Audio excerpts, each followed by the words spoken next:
बिल्ली के अचानक हमले के बाद तोते जल्दी उड़ो।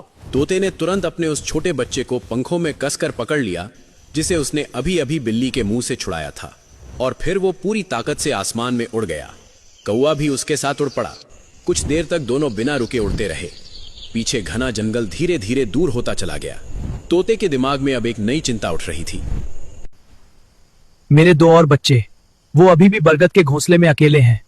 कौवे ने तुरंत कहा, चिंता मत करो, तूफान के बाद से मैं कई बार उस घोंसले को देख चुका हूँ, वे दोनों सुरक्षित हैं। यह सुनकर तोते ने राहत की सांस ली, लेकिन उसके दिल में अब भी बेचैनी थी।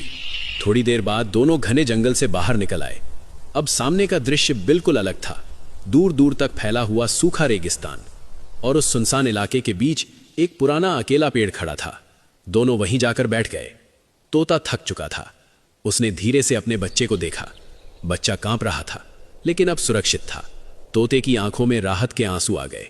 मेरे बच्चे, उसने फुसफुसा कर कहा। कौवा पास ही बैठा था। कुछ देर तक दोनों के बीच गहरी खामोशी रही। फिर कौवे ने धीरे से कहा, तोते, अगर मैं नीचे नहीं आता तो शायद आज तुम्हारा बच्चा। तोते ने उसकी बात बीच में ही रोक दी। हाँ, तुमने मदद की। उसे लगा था कि तोता उसे धन्यवाद देगा, लेकिन तोते की आवाज में अब भी दर्द था। लेकिन अगर तुम पहले सच बता देते तो मेरा बच्चा उस बिल्ली तक पहुंचता ही क्यों? कौवे की आंखें झुक गईं। रेगिस्तान की हवा धीरे धीरे मैं चल डर रही गया थी। था। मुझे लगा तुम मुझ पर भरोसा नहीं करोगे। तोते ने अपने बच्चे को पंखों में और कस लिया। अब मुझे अपने तीनों बच्चों की जिम्मेदारी खुद उठानी होगी। ये सुनकर कौवा अंदर से टूट गया। कुछ देर तक दोनों चुप बैठे रहे। फिर अचानक तोता अपने बच्चे को लेकर उस पेड़ से उड़ गया। कौवा वहीं बैठा रह गया। रेगिस्तान की हवा और भी ठंडी लगने लगी।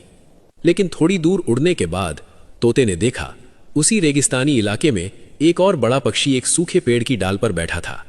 वो एक मजबूत बाज था। लगता है तुम बहुत बड़ी लड़ाई से आए हो। तोता थक कर उस डाल पर बैठ गया।